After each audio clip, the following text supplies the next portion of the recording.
कांग्रेस यादव के एनकाउंटर पर जो है माननीय राहुल गांधी जी और अखिलेश यादव जी ने ट्वीट करके सवाल खड़ा किया है, उसको लेकर क्या कहना चाहेंगे? उससे पूछा जाना चाहिए कि 7 जून 2015 को मैं जब रेल आंदोलन कर रहा था गोरखपुर में और जो सपा की सरकार थी उसमें गोली मारी गई और मेरा एक भाई मारा गया अखिलेश निषाद, तो क्या वो पुलिस ने जो मारा था तो पुलिस बच्चक नहीं थी निषाद के बेटे को मारा?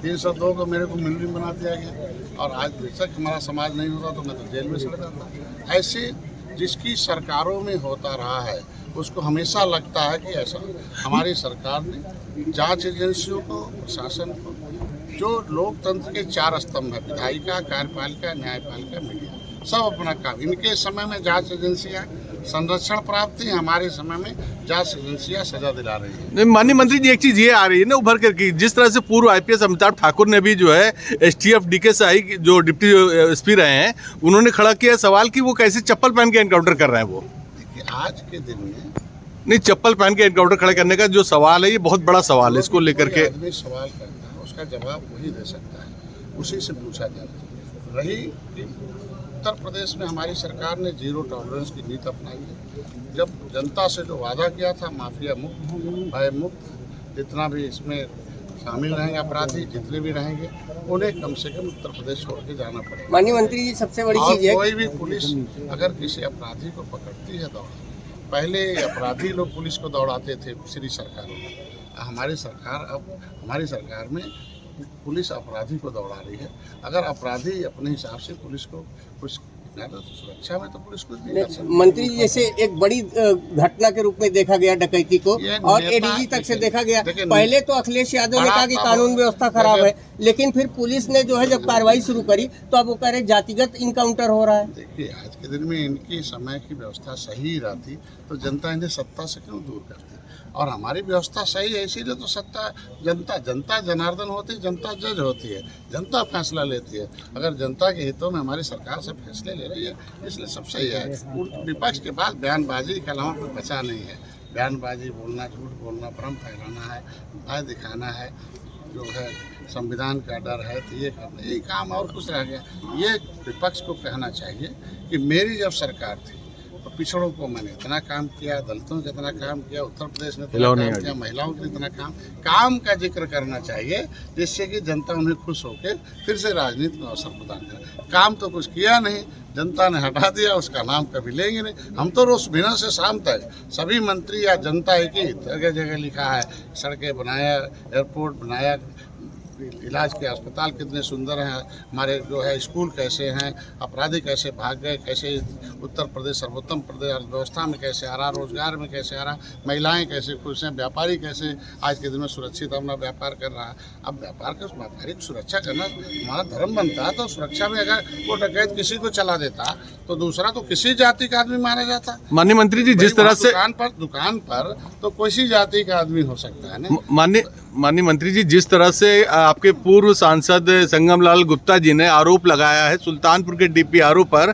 कि वो पिछड़े दलितों और अल्पसंख्यकों से उनका शोषण कर रहे हैं और उन पर धन उगाही का आरोप लगाया है, इसको लेकर क्या कहना चाहेंगे? आदमी जो भी बोलता है, कुछ भी बयान देता है, उसका निजी बयान है, उसी से उसका जवाब लेना। आज हम यहाँ आए थे इस जनता के हितों के लिए, जो अधिकारी कर्मचारी अपने जिम्मेदारी में लापरवाही बरतेगा उसके खिलाफ कार्रवाई होगी। मुख्यमंत्री जी यानी प्रधानमंत्री जी की सोच है जनता के मंशा के अनुरूप योजनाएं धरातल पानी चाहिए। हम अभी मत्स्य विभाग के साथ साथ और भी विभागों के मैंने अभी 1983 के एक ऐसे कानून को बदला है जिसमें माफिया हमारे यहाँ भी मछली में थे, वही माफिया पूरे नदी का ठेका लेते थे और फिर गरीबों का शोषण करते थे, 1 किलोमीटर बेचते थे। मैंने नियम बदल दिया कि हर बड़ी नदियों में 5 किलोमीटर, छोटी नदियों में 8 किलोमीटर। मंत्री जी, अब समितियां बनेगी, हर उस क्षेत्र का आदमी समिति में लेकर। मंत्री जी, पिछले 10 सालों से निषाद समुदाय की बड़ी आकांक्षा, बड़ी उम्मीदें आपसे है। ये माना जाता है किसी भी समाज की प्रगति मछली बेचने से होगी या उसके एजुकेशन बढ़ने से होगी। ये निषाद समाज के एजुकेशन को लेकर के क्या नई योजना है कि जिसको लेकर के उनका भविष्य बदल जाए? इसलिए अंग्रेजों मुगलों ने तो उजाड़ा ही था, पिछली सरकारों ने कोई कसर नहीं छोड़ा। किसी भी समाज का भला नीति से होती है। पिछली सरकार ने ऐसी नीति बनाई कि 67 साल में मछुआरों को देश को 3,000 करोड़ मिला। और जब मोदी जी ने नीति बनाई जब 2013 में आया 2014 में तो 41,500 करोड़ रुपये देश के विकास के मछुआरों के विकास में लगा। उत्तर प्रदेश में मुख्यमंत्री संपदा योजना निषाद राज बोर्ड योजना में मछुआ कल्याण कोष की स्थापना की है। पहली बार है पूरे देश में उत्तर प्रदेश में मछुआरे का बेटा जो इसके लिए आंदोलन कर रहा था उसके शिक्षा के लिए उसका ट्यूशन फीस, उसका साइंस फीस, उसका जो है लाइब्रेरी फीस हम जमा करेंगे।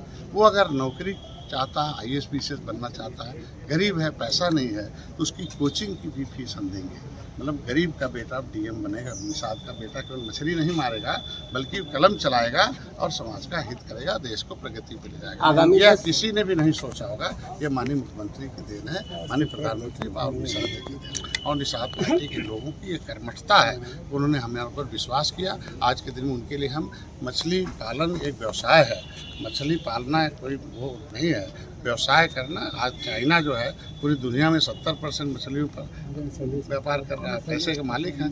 मैं चाहता हूँ उत्तर प्रदेश भी आत्मनिर्भर बने और हमारे लोग भी आत्मनिर्भर बने। दूसरे क्षेत्र में व्यापार करेगा तो 7%, 5 से 7% का ग्रोथ है।